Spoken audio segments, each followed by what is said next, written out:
Food law and policy, as we define it, is the study of the basis and impact of those laws and regulations that govern the entire food system, including the food and the beverages we grow, raise, produce, transport, buy, sell, distribute, share, cook, eat, and drink.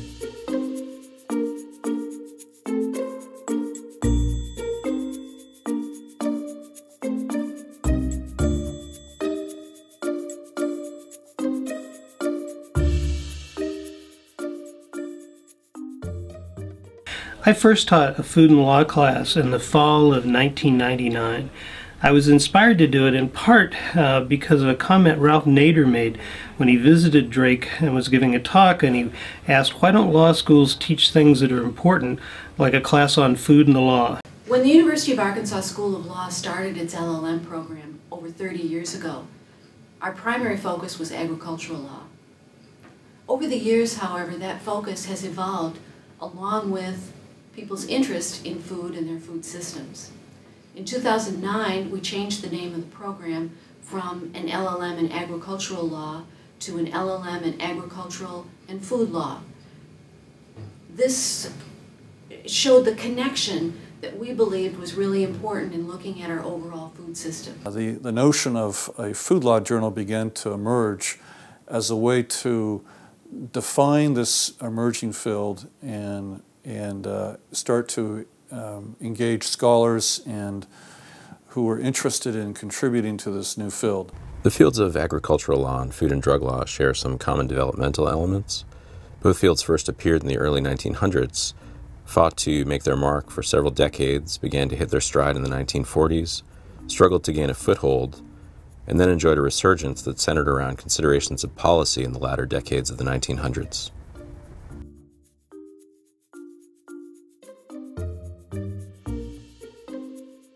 The field of food law and policy really began to take shape around 2004.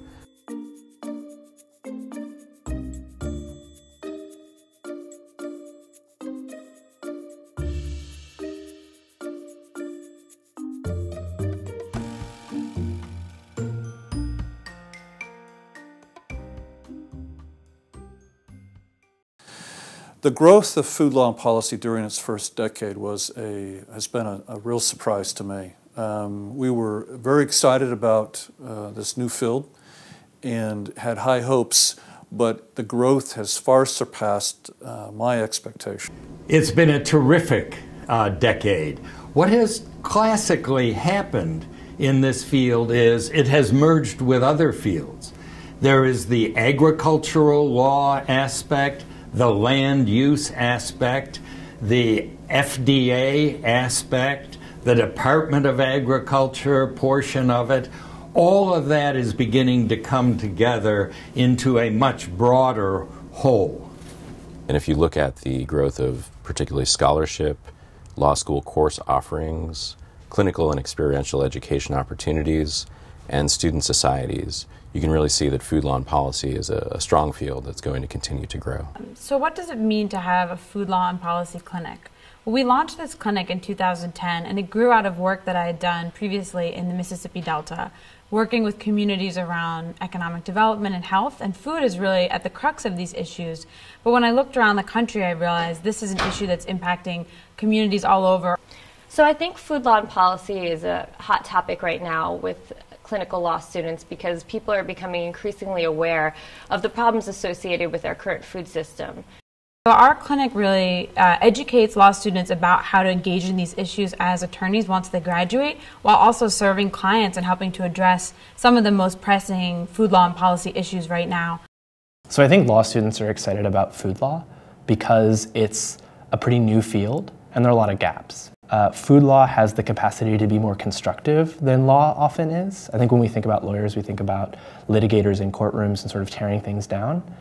Food law has the potential to be something more constructive, to create a more positive food system.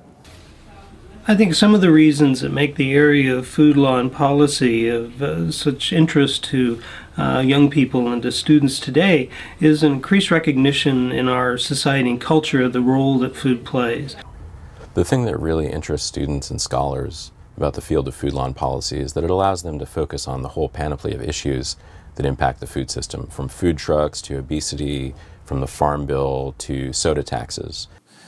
I believe that that this article is timely and relevant for two reasons. One is it establishes the history of the development of food law and policy, and second, it also shows the direction of food law and policy. And so it captures this movement, I think, at the right time. It's important to understand the development as well as where we're going. Considering the future and what unmet needs we can address going forward, I hope to see food law and policy classes offered at more law schools around the country. Similarly, food law and policy clinics, like the one that Emily directs at Harvard, should be replicated as a great model for law schools. Food law and policy provides the opportunity for the study of applied law. Over the next 5 years, I'd like to see the field of food law and policy, in addition to developing its scholarship and courses, offer a specialized degree program or two, and also a course textbook would be a valuable contribution to the field. So it's exciting to be at this point, 10 years into food law and policy as a field, and thinking about what the next 5 to 10 years will hold.